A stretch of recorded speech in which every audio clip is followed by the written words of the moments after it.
Welcome to The Explainer. Today we're diving into something I think is pretty incredible. We're going to uncover the hidden story that connects Lorde's entire body of work, a single, powerful character arc that plays out across all four of her albums. It all started right here, with this one line. Back in 2013, a 16-year-old basically drew a line in the sand. She rejected all the excess of pop music and, in the process, created an anthem for a whole generation that was craving, as she put it, a different kind of buzz.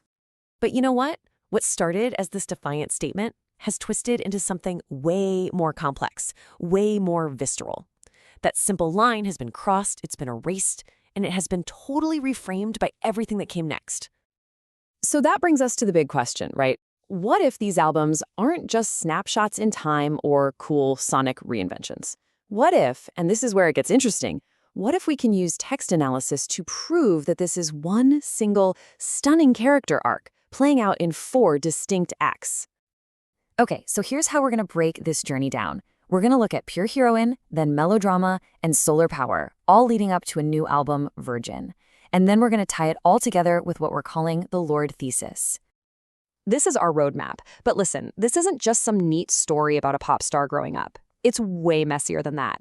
This is a story that tracks a journey from an outsider queen to a traumatized survivor, and every single album is a direct consequence of the one that came right before it. All right, let's get into it. Act 1, Pure Heroine. The whole story kicks off in the suburbs, and it's built around this collective, almost defensive identity. So what's really fascinating here is how this album basically builds a fortress. It's this very insular world of us against them. And the key to the whole thing, the most important word on the album isn't I, it's we. It's this shield against the outside world and the absolute terror of getting older. And this line says it all. This is the mission statement for the entire album. It's a declaration of loyalty, of collective strength.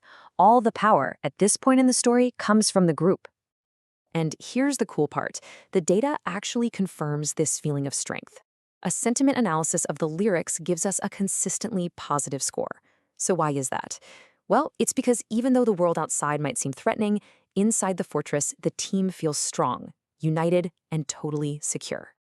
But that collective fortress, it just couldn't last. So let's move on to the next chapter. Act 2, Melodrama, where that protective we is about to completely shatter. And right here, you see the most crucial shift in the entire story.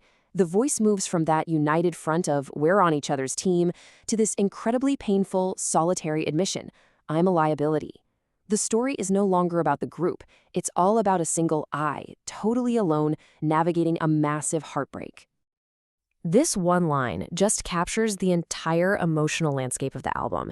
It's so raw, it's so lonely, and it's deeply, deeply personal.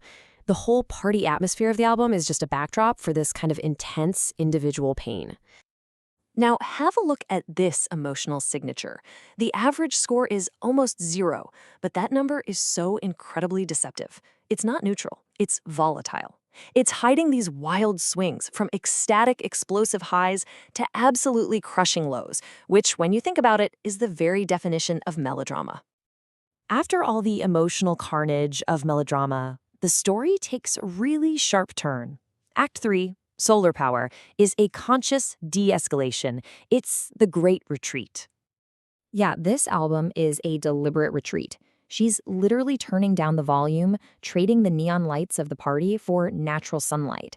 Her voice becomes this more detached I, and sometimes it's even an instructional you, like she's a guide who has totally opted out of the game.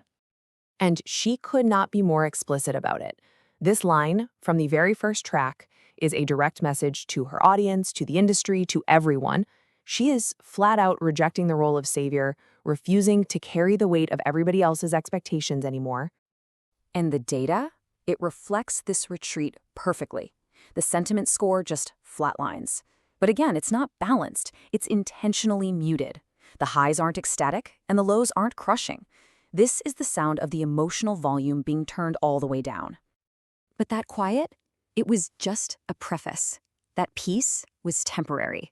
Because now we arrive at Act 4, Virgin.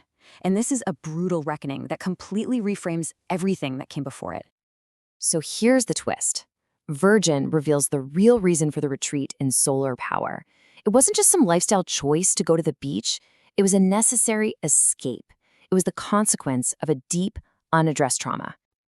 This question is just absolutely devastating.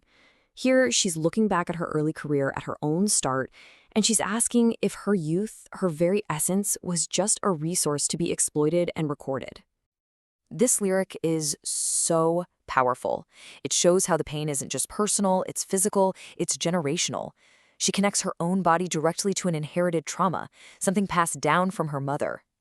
So this sentiment is back to being volatile, a lot like Melodrama, but there is a critical difference. This time, the positive score feels hard-won. It's earned by confronting the trauma head-on, not by avoiding it or living in some kind of defiant innocence. So let's put it all together. When you look at these 4 albums as one single, messy narrative, this is the complete character arc that the data reveals. This isn't just a simple story of a pop star growing up. It's an excavation. She builds a protective identity, she experiences profound vulnerability, she retreats to find peace, and then, finally, she confronts the very trauma that made that retreat necessary in the first place. It is a testament to survival. And that brings us to our final thought. She never did become one of those royals she critiqued from the suburbs, but what her 4X story suggests is that the systems of power and control she once observed from a distance were so much more real and so much more predatory up close than her teenage self could have ever imagined.